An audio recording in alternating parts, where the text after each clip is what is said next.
Mobil sayur isinya pertama HRV pak, isinya premium.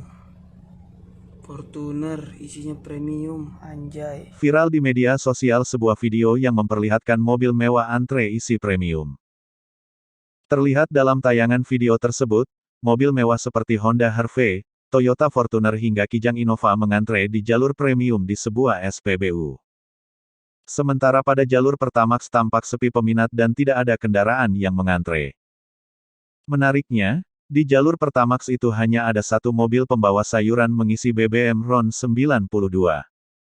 Mobil pembawa sayur berjenis pick-up itu bukanlah mobil kalangan mewah.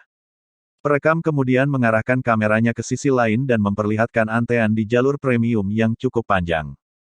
Mobil sayur isinya Pertamax.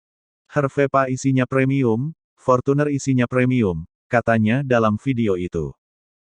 Tak hanya itu, perekam juga mengantre di jalur premium untuk mengisi tangki bensin mobilnya dengan RON 88 itu.